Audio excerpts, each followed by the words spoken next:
자, 이번에는 스위프트의 중요한 자료 구조 중에 하나인 배열과 딕셔너리에 대해서 알아보도록 하겠습니다. 우선 먼저 배열을 살펴볼 텐데요. 기본적으로 배열이라는 것은 같은 타입을 가진 여러 개의 값을 순차적으로 저장하는 자료 구조를 의미하고요. 간단한 프로그래밍을 할 때부터 복잡한 프로그래밍을 할 때까지 다양한 형태의 배열을 저희가 사용하는 것이 일반적이고요.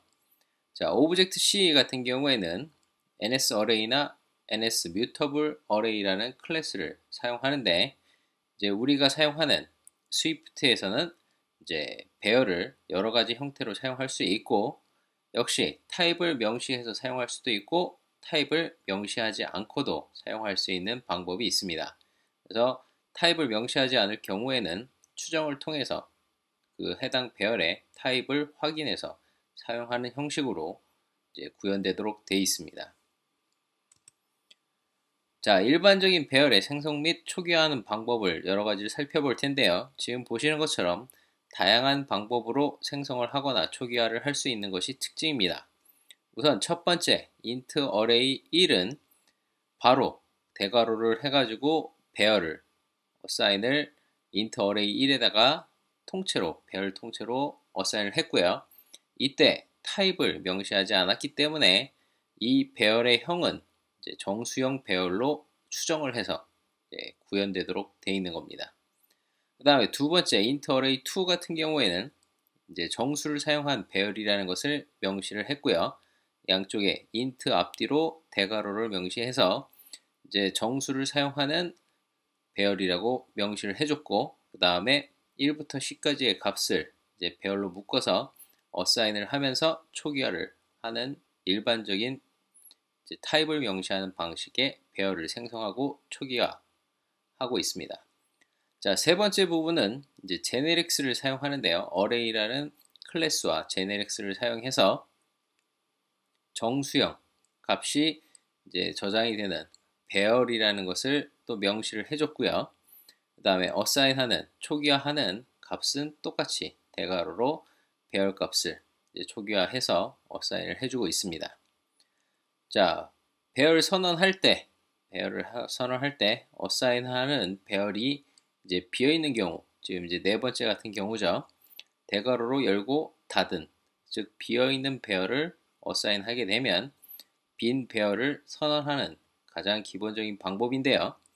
다섯 번째처럼 자, 정수형 배열이라고 선언을 해주고 그 다음에 가로 열고 가로 닫고 한 값을 어사인 해주면 이 역시 빈 배열을 선언하는 또 다른 방법이라고 기억하시면 되겠습니다. 자, 그 다음에 이 제네릭스를 사용할 수가 있기 때문에 스위프트는 제네릭스를 사용할 수 있기 때문에 자바처럼 any 타입을 이제 지정을 해줄 수가 있는데요. 이렇게 any 타입을 제네릭스로 사용하는 배열을 선언을 해주면 이것은 이제 이 배열 안에는 특정 타입의 값만 들어가는 것이 아니라 여러 가지 타입을 가진 값들을 가질 수 있는 형태의 any 타입 배열이 되는 것입니다.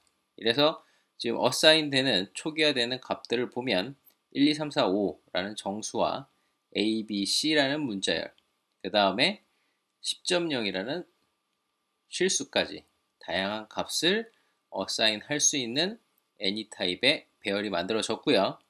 이렇게 만들어진 배열은 같은 형식의 any 타입 배열에다가 거기에다가만 assign을 해서 사용할 수 있고요.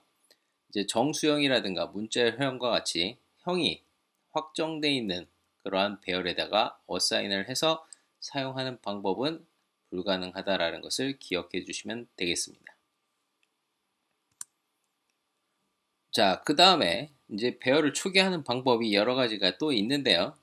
자, 지금 보시면 더블 어레이라는 이제 더블형 배열을 만들었고요. 그 다음에 가로 열고 카운트는 10, 그 다음에 repeated value가 0.0이다. 즉, 이 더블형 배열은 10개의 값으로 채워지는데 그때 그 채워지는 값이 0.0이라고 명시를 했기 때문에 0.0이 10개짜리인 배열로 초기화가 되는 것입니다. 마찬가지로 아래쪽 두 번째에 있는 것처럼 정수형 배열의 카운트가 5이고 그 다음에 리피티드 밸류가 0이면 역시 정수 0을 가지고 5개의 그 초기화된 배열 형태에 만들어지는 거고요. 이제 세 번째 같은 경우에는 int array 2는 int array 1과 int array 1을 더한 값을 assign 하도록 되어 있기 때문에, 즉 초기화를 하도록 되어 있기 때문에 최초에 어떻게 만들어지느냐, 0 5개짜리 2개가 더해졌기 때문에 최종적으로 0이 정수 0이 10개인 초기화가 된 10개로 초기화가 된 정수형 배열이 만들어지게 되는 것입니다. 이처럼 스위프트는 이제 생성하는 방법, 배열을 생성하는 방법도 다양하고 초기화하는 방법도 다양하다는 것을 감안해 두실 필요가 있고요. 자, 이제 배열을 가지고 할 수 있는 여러 가지 연산들이 있고 그 연산자들의 사용 방법에 대해서 살펴보도록 하겠습니다.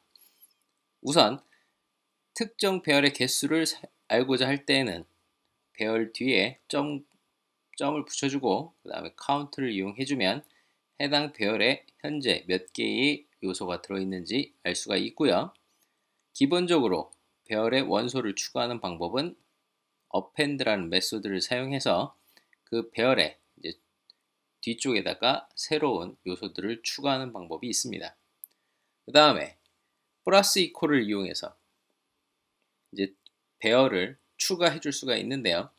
자, 원래 기존에 str array라는 배열이 있었고 그 array에다가 지금 이 str array는 문자열형 배열이겠죠.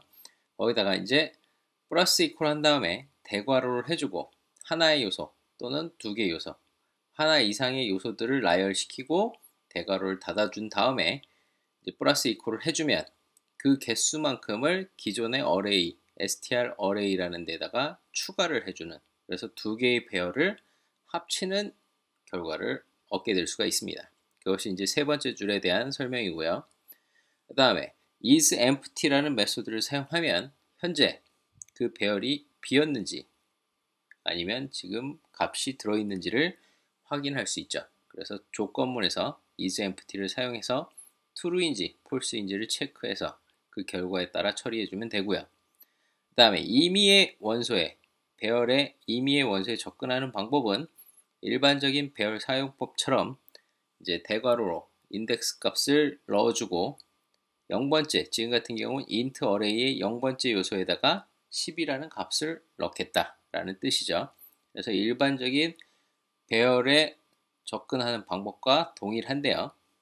다수의 원소에 복합적으로 접근할 수가 있는 방법도 있습니다. 그래서 제일 마지막 줄에 있는 것처럼 자, int array에 0, 그 다음에 2 이렇게 해주면 0, 1, 2 사이에 값에다가 100, 200, 300 이라는 값을 직접 assign 해라 라는 뜻이죠. 그래서 하나하나 assign 하지 않고 이렇게 그 인덱스 범위를 지정해주고 그 범위 안에 들어가는 값들을 한꺼번에 저렇게 assign을 해줄 수도 있다 라는 점에 유의하시면 되겠고요. 자, append는 배열의 뒤쪽에 값을 추가하는 것이었다면 이제 insert는 특정 인덱스 값 앞에 새로운 값을 삽입할 때 쓰는 메소드입니다. 그래서 int array insert 10 at index 0이라고 하면 0번째 인덱스 자리에다가 10을 삽입을 하고 0번째에 있던 값을 뒤로 한 자리씩 뒤로 밀리는 형태로 값을 삽입하는 그러한 연산을 수행하게 됩니다. 그 다음에 reverse라는 메소드를 사용하면 손쉽게 기존 배열에 있는 값들을 거꾸로 뒤집어서 새로운 배열에다가 어사인을 해줄 수도 있고요. 그 다음에 remove first, remove last처럼 배열에 무조건 첫 번째 원소를 삭제를 하거나 또는 배열의 뒤쪽에 있는 원소를 가장 뒤쪽에 있는 원소를 삭제하거나 이러한 연산들도 가능합니다. 그 다음에 당연히 임의의 원소도 삭제할 수 있어야 하기 때문에 remove at index라는 메소드를 이용해서 지정한 인덱스 위치에 있는 값을 삭제하도록 하는 것도 당연히 가능하게 됩니다. 자, 배열은 반드시 이제 다수의 값을 저장하고 있기 때문에 반복문을 사용하는 것이 일반적인데요. 자, 사용하는 방법은 for, item, in, int array 이런 식으로 해서 int array에 있는 값들을 하나씩 꺼내서 저 item이라는 변수에다가 어사인을 해주고 그 아이템에 있는 값들을 이제 가지고 이제 처리를 해줄 수 있도록 만들어 주고요. 마찬가지로 for str in str array, 즉 이 경우에는 이제 문자열 배열이니까 들어있는 문자열을 하나씩 꺼내서 str이라는 변수에다가 넣어서 처리할 수 있도록 만들어 줍니다. 그런데 이제 간혹 저희가 포문을 쓰다 보면 이제 인덱스 값을 알아야 되는 경우가 있죠. 그래서 앞서 사용했던 방법은 배열의 값만 추출해내는 방법이었지만 이제 인덱스를 같이 구해야 되는 경우에는 배열 뒤에 enumerate라는 메소드를 호출을 해서 인덱스 값과 배열의 값을 추출을 해서 각각 추출을 해서 그것을 이제 포문 안에서 사용할 수 있도록 만들어 줄 수도 있습니다. 자, 이런 식으로 해서 이제 배열을 사용하는 방법들에 대해서 살펴봤고요. 자, 두 번째로 이제 딕셔너리라는 것을 알아보도록 하겠습니다.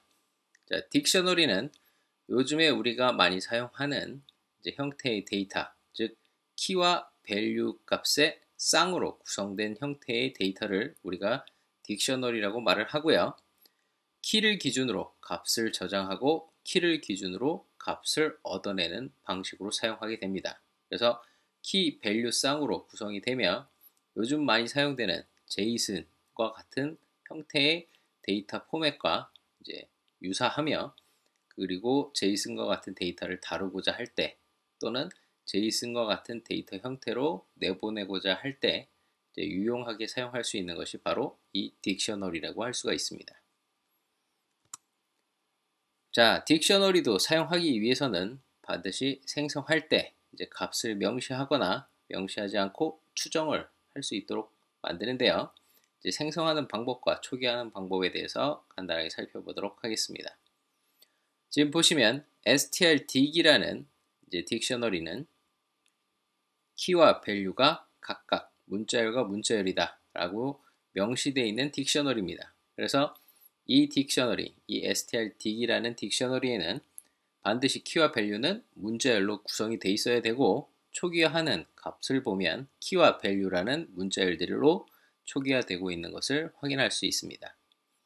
그 다음에 두 번째인 moviedig도 역시 스트링이기 때문에 키와 밸류가 모두 문자열이어야 하고 초기화하기 위한 마션 sf, 붉은 돼지 애니메이션이라는 이 값들이 역시 키와 밸류, 마션이라는 키도 문자열, sf라는 밸류도 문자열이라는 것을 확인할 수 있습니다. 그 다음에 세 번째, 그레이드 딕이라는 것은 보시면 값이 타입이 명시되지 않은 상태에서 초기화가 됐고요. 이를 통해서 이제 컴파일러는 그 타입을 추정하도록 될 것입니다. 이제 특이한 것은 키는 문자열이지만 밸류는 배열이라는 것을 확인할 수가 있습니다. 그래서 초등이라는 키에는 1, 2, 3, 4, 5, 6이라는 정수형 배열이, 중등이라는 키에는 1, 2, 3이라는 값이 들어있는 정수형 배열이, 역시 고등이라는 문자열 키에는 1, 2, 3이라는 정수형 배열이 각각 밸류로 들어가 있는 것을 확인할 수 있습니다. 자, 제일 아래쪽에 있는 것은 역시 이제 딕셔너리라는 클래스와 제네릭스를 이용해서 딕셔너리를 생성하고 초기화하는 방법인데요. 자, 이 경우에는 자, 딕셔너리라는 클래스에다가 제네릭스를 붙이고 키는 정수형이고 밸류는 문자열이라는 것을 명시를 했고요. 그 다음에 가로 열고 닫으면서 이제 초기화를 했는데 이렇게 초기화된 딕셔너리는 오른쪽에 있는 것처럼 그 대괄호 열고 아무것도 없이 키와 밸류가 없는 상태로 콜론만 존재하는 비어있는 딕셔너리로 초기화가 되는 것입니다. 자, 이제 딕셔너리의 값을 우리가 이제 연산하는 방법을 살펴볼 텐데요. 우선 기존의 딕셔너리 요소의 개수를 구하기 위해서는 배열과 똑같이 .count라는 메소드를 이용해서 우리가 해당 딕셔너리에 몇 개의 요소가 포함되어 있는지를 확인할 수가 있고요. 그 다음에 딕셔너리의 기존의 값을 추가하거나 또는 기존의 값을 수정할 때, 이럴 때 이제 사용하는 방법은 딕셔너리 이름에다가 대괄호를 열고 키값을 명시해 준 다음에 거기다 value를 assign 해주면 됩니다. 그래서 해당 키가 기존에 존재를 한다면 이제 수정이 되는 것이고, 기존에 저러한 인터스텔라라는 키가 없었다면 이제 새로운 키 밸류가 추가되는 결과를 얻게 되는 것이고요. 그 다음에 값을 수정하는 방법은 update value라는 것을 이용해서 할 수도 있는데요. update라는 value라는 메소드를 호출하고 포키로 마션이라고 지정을 해주면 마션이라는 키의 value를, 기존의 value를 지금 여기 명시된 SF 영화라는 value로 바꿔주는, modify 하는 결과를 얻게 되고요. 이제 특정 키 밸류 값을 삭제하고자 할 때에는 movie dict.remove value for key와 같은 메소드를 사용해서 삭제하고자 하는 밸류를 가지고 있는 키 값을 명시해 주시면 해당 키와 밸류가 삭제가 됩니다. 만일에 우리가 딕셔너리에 특정 딕셔너리 키에 nil을 추가하게 된다면 어떻게 되느냐? 즉 movie dig의 banner라는 키에다가 이제 어떤 장르를 명시하지 않고 그냥 nil이라는 값, 즉 값이 없음이라는 것을 명시하게 되면 실질적으로 추가된 것 효과가 아니라 아무것도 안 하게 되는 거고요. 또는 기존에 배너라는 영어가 이미 딕셔너리 안에 있었다면 그 배너라는 키가 삭제되는 효과를 얻게 됩니다. 그래서 결과적으로 추가하려고 nil을 어사인 했을 때는 딕셔너리 개수가 증가하지 않고 기존에 있는 키에다가 nil을 어사인을 하게 되면 오히려 딕셔너리 개수가 감소하는 결과를 얻게 될 것입니다. 자, 딕셔너리도 역시 반복문을 사용해서 이제 반복문을 돌리면서 값을 하나씩 꺼내서 연산을 할 수 있을 텐데요. 사용하는 방법은 우선 기본적으로 포문을 이용해서 이제 키와 밸류를 한꺼번에 꺼내서 사용하는 방법이 있습니다. 그래서 키 밸류를 각각 movie dig에서 꺼내서 이제 그 포문 안에 명령어 안에서 키와 밸류를 사용하는 방법이 있고요. 두 번째처럼 키만 꺼내가지고 school이라는 변수에다가 어사인을 해서 포문 안에 있는 명령어에서 사용하도록 하는 방법이 있고, 마지막으로 value만, 즉 값만 꺼내가지고 벨이라는 변수에다가 어사인을 해서 포문 내에 있는 명령어들에게 어떤 처리를 하도록 수행하는 방법, 세 가지 방법이 있습니다. 그래서 키 밸류를 한꺼번에 꺼내는 방법, 키만 꺼내는 방법, 그 다음에 밸류만 꺼내서 반복해서 처리하는 방법, 세 가지가 있다. 자, 딕셔너리를 간혹 배열로 변환을 해야 하는 경우가 발생하는데, 이때는 키 또는 밸류만 추출을 해서 어레이로 변환을 한 다음에 이제 어레이형 변수에다가 어사인을 해주시면 됩니다. 그래서 첫 번째 줄은 키 값만 꺼내가지고, 지금 str_dict 같은 경우에는 키도 문자열이고 밸류도 문자열이기 때문에 이제 키만 꺼낸 경우에는 문자열형 배열이 만들어지는 것이고, 그다음 밸류만 꺼낸다 하더라도 문자열형 배열이 만들어지는 것이기 때문에 각각 strArray1과 strArray2에 어사인해서 배열로서 각각 사용할 수 있도록 이제 변환이 가능합니다. 자, 이렇게 해서 저희가 스위프트에서 가장 많이 사용되는 자료형인 배열과 딕셔너리에 대해서 살펴보았고요. 앞으로 여러분들이 프로그래밍을 하실 때 이러한 부분들을 참고하셔서 유용하게 활용하시면 되겠습니다.